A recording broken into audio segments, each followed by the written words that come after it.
Here on The Balancing Act, we like to share with you some beautiful, inspiring, yet underappreciated destinations worth exploring. This morning, we're showcasing some of the hidden treasures of the Arkansas Delta region as part of our My Travel series. And our tour guide is very familiar with this wonderful region. Please welcome Beth Wiedauer, Field Director for the National Trust for Historic Preservation. Beth works with the Arkansas Delta region on rural heritage development issues. Thank you, Beth, so much for being here. Thank you, Beth. I'm glad to be here. Great name. Fantastic. Beths are cool people. Love it. Before we get to this beautiful region, the Arkansas Delta, I want to talk a little bit about you. What drew you to this kind of work and to this particular region? Well, I am a native Arkansan, born and raised in Arkansas, however, not in the Delta. Oh. But I am a lover of history and culture, and the Delta is rich in both, and so it was a natural attraction. And there's a grit and a determination to the people of the Delta, and that, on top of its scenic beauty, was a real attraction for me. I bet. Well, now that we have the 411 on you, let's take our viewers there on a tour of the area so that you guys can see firsthand some of the hidden treasures. Take a look.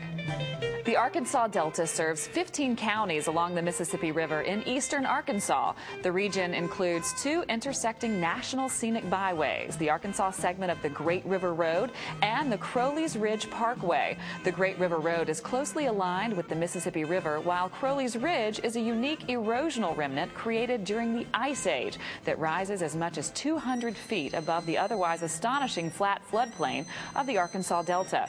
These two national scenic byways are used as spines to guide visitors through the region, with loops and spurs off the main routes for the travelers who want to venture further off the beaten path. Wow, it's absolutely beautiful. I can see why so many people are drawn to this region. It's a very special place. It's incredible. And I also understand that there's something else special about this region, about the byway, and it's the soil. Let's take a look at that. The Arkansas Delta is one of the most fertile agricultural regions in the country, providing its own unique beauty through white fields of cotton, along with soybeans, rice, corn, and wheat.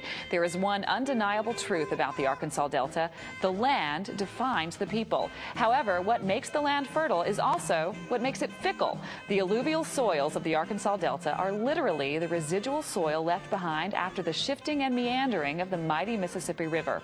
As such, the soil of the Arkansas Delta is made up of soil from everywhere upstream. Not only is the land diverse, it is also destructive.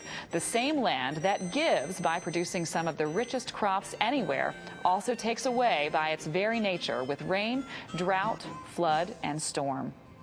Now, that is also fascinating. So there must be a love-hate relationship, if you will, with the soil. There is. In fact, it's both beautiful and bountiful. It's a truly unique landscape, but that relationship between the people and the land is very special. And many years, the land causes us to prosper when the crops are great and come in, and it also causes much despair. And it has resulted in a people who are very resilient, and folks in the Delta can withstand much hardship, and I think you see that manifest in our music and our culinary traditions and heritage throughout the region. That leads me to my next question, because that would define the music, the emotion, everything that goes along with this love-hate relationship. Absolutely. The music of the Arkansas Delta has had an incredible impact on American music, from Sonny Boy Williamson to Robert Lockwood to Sister Rosetta Tharpe and Johnny Cash. The music of the Arkansas Delta is the music of America. So we're talking blues, jazz, everything you think about when you think about the American musical tradition. Absolutely. It was born out of that hardship and that